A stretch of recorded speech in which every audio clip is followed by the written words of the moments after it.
Ada beberapa nas di dalam Al-Quran Karim dan hadis Asy-Syarif yang menunjukkan bahwa orang yang berinfak di jalan Allah akan diganti oleh Allah di dunia, ya. Di samping tentunya, ya, apa yang disediakan oleh Allah baginya nanti pahala yang sangat besar di akhirat. Sebagaimana Allah Subhanahu wa taala berfirman di dalam surat As-Saba ayat ke-39, "Wa ma anfaqtum min syai'in fahuwa yukhlifhu wa huwa khairur raziqin." Dan apa saja yang kamu infakkan, Allah akan menggantinya dan dialah pemberi rezeki yang terbaik. Para ikhwan sekalian, dalam menafsirkan ayat tersebut, ya, di dalam surat As-Saba ayat ke-39 ini, Ibnu Katsir berkata bahwa betapapun sedikit apa yang kamu infakkan dari apa yang diperintahkan Allah kepadamu dan apa yang diperbolehkannya, niscaya Dia akan menggantinya untukmu di dunia, dan di akhirat engkau akan diberi pahala dan ganjarannya.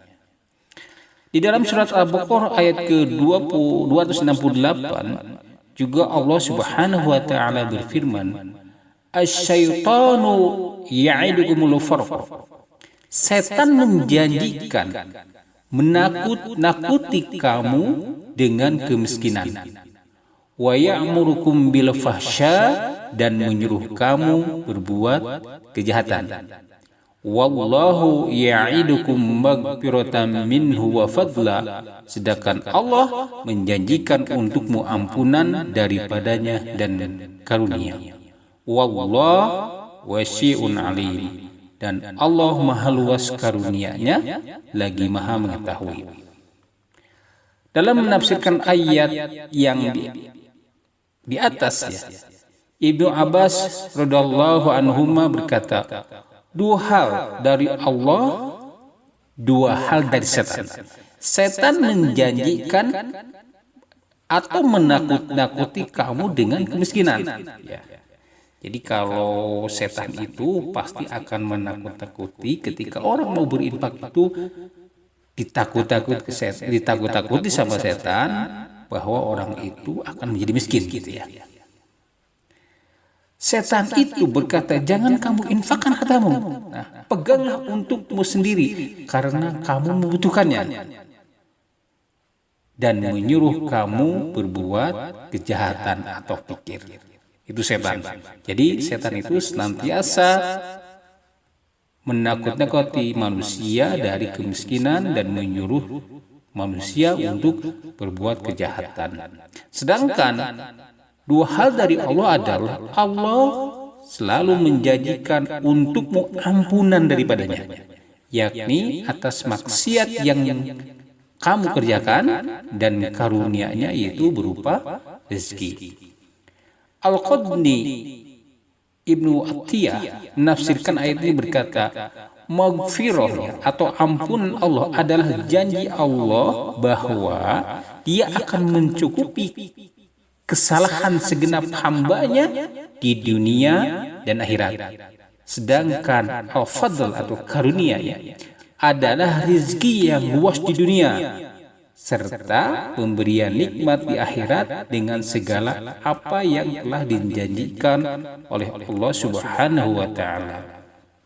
Para ikhwan sekalian, Imam Ibnu Qayyim Al-Jauziyah di dalam menafsirkan ayat yang mulia ini berkata, demikianlah peringatan setan bahwa orang yang menginfakkan hartanya bisa mengalami kefakiran.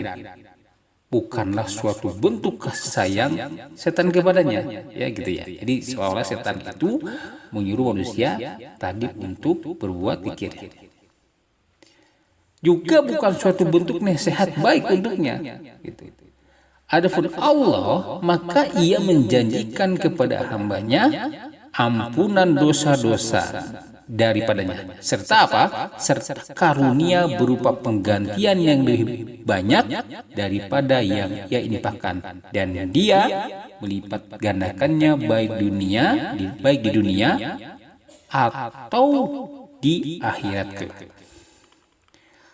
Para ikhwan sekalian, dalil lain tentang infak sebagai kunci rezeki adalah hadis dari Abu Hurairah radhiyallahu anhu. Nabi SAW memberitahukan kepadanya, qala Allah tabaraka wa ta'ala, ya ibna Adam, anfiq alaik. Allah yang Maha Suci lagi Maha Tinggi berfirman, wahai anak Adam, berinfaklah, niscaya aku berinfak atau memberikan rezeki kepadamu. Masya Allah, ini para ikhwan, betapa besar jaminan orang berinfak di jalan Allah, betapa mudah dan gampang jalan mendapatkan rezeki seorang hamba yang berinfak di jalan Allah, lalu zat yang di tangannya memiliki kepemilikan segala sesuatu memberikan infak kepadanya. Jadi jika seseorang hamba berinfak sesuai dengan kemampuannya, maka zat yang memiliki perbendaharaan langit dan bumi serta kerajaan segala sesuatu akan memberi infak kepadanya sesuai dengan keagungan, kemuliaan, dan kekuasaannya.